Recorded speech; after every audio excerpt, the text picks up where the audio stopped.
Okay, so the internet has pretty much exploded over the next big Avengers movie. And, wow, for very good reason. We're talking about the return of some absolute legends, and a villain that, well, it's a shocker. Today, we're going to break down the one massive theory that seems to tie it all together.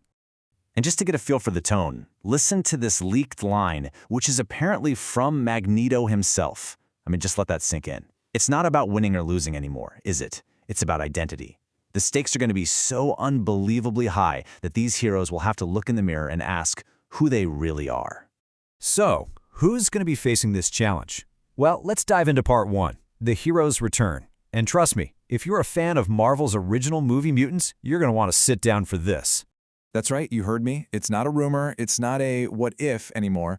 It is officially confirmed the classic X-Men from those original Fox movies are coming back for Avengers Doomsday. This is the crossover we have been dreaming about for, 20 years now? It's finally happening. And look at this list. We're not just getting a little cameo here or there. No. We are getting the absolute core of that team. You've got Patrick Stewart and Ian McKellen, the iconic Professor X and Magneto. And you've even got the official, long-awaited debut of Channing Tatum as Gambit. What a lineup! And just to put this in perspective for you, we haven't seen Alan Cummings' incredible Nightcrawler since 2003. That's over 2 decades ago. And for guys like Cyclops and Magneto, it's been a solid 10 years. Their return isn't just a fun dose of nostalgia. It feels like we're finally closing a massive chapter in superhero movie history. But as amazing as all that is, the heroes coming back, that's only half the story. Let's move on to part 2, a villain's new face, because the biggest bombshell of all is who they got to play him. Yep, this is the one. This is the news that absolutely broke the internet.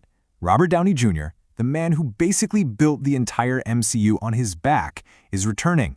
But he's not playing Iron Man. He's playing Victor Von Doom. He's Dr. Doom. The first question on everyone's mind is just, how? How is that even possible? And that really is the million-dollar question, isn't it? How can the face of the MCU, our greatest hero, flip the script and become its next ultimate villain? Is he some evil Tony Stark variant, a totally different guy who just looks the same? Well, the answer might actually connect back to the very heroes we were just talking about, the X-Men. Now stick with me here. Remember in Endgame when Tony warned everyone, when you mess with time, it tends to mess back? We all figured he was talking about the time heist, right? But what if that warning wasn't for the Avengers at all? What if it was foreshadowing the consequences of what the X-Men did back in their universe when they sent Wolverine back and completely rewrote their own history? Which brings us to the main event, part 3, the Doomsday Theory. This is where it all comes together. There's this one brilliant theory making the rounds, and it connects all these crazy dots in a way that just makes perfect sense. Okay, so it all boils down to a massive butterfly effect. Step 1. Wolverine goes back and changes the past in Days of Future Past. We all saw it happen. Step 2. That single act doesn't just fix their timeline, it literally creates a brand new separate one, the reality where the Fox X-Men live. And now for the final mind-blowing step. In that new reality, a man named Victor Von Doom rises to power, and in that universe, he just happens to look exactly like Tony Stark. So let's be crystal clear. RDJ's Dr. Doom is not an evil Tony Stark. He's his own man, from a different universe that was accidentally created by the X-Men. In their desperate bid to save their own future, they may have just unleashed the ultimate doom on everybody else. The irony is just wow. Okay, so we have the X-Men, and we have a new Dr. Doom, both from an alternate reality. So that leads to our final question, a universe rebooted? What on earth does all this mean for the MCU as we know it? Well, this is where the stakes go from huge to absolutely cosmic.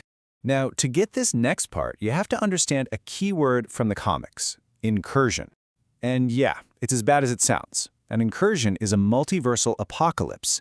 It's when 2 universes literally start to collide, and the heroes are left with an impossible choice. You either have to destroy the other Earth, or you stand by and watch both of your realities get wiped out completely. And that right there is the engine of this movie. The theory is that the X-Men's universe is on a direct collision course with our main MCU. It's causing an incursion, and this is going to force our heroes into a terrible conflict. Heroes fighting heroes, all while Dr. Doom is probably in the background orchestrating the chaos and seeing it as his ultimate chance to grab power. And all of this leads to the biggest implication of all, what everyone's calling the soft reboot. See, at the end of the Secret Wars comic, a single new universe was born from the ashes. A lot of us think the MCU is going to do the same thing. They could use this event to perfectly merge the X-Men and the Fantastic Four into the main timeline, get rid of characters or storylines that maybe didn't work so well, and even bring back icons like Iron Man or Captain America, but with new actors. It would be a totally fresh start for the next saga. It's just a massive, audacious plan that somehow honors everything that came before it while also clearing the entire board for the future. But it all leads to this one final, haunting question. When the dust settles from this multiversal war and a new universe is born, which of the heroes that we love will make the cut? And which ones will be erased from existence forever?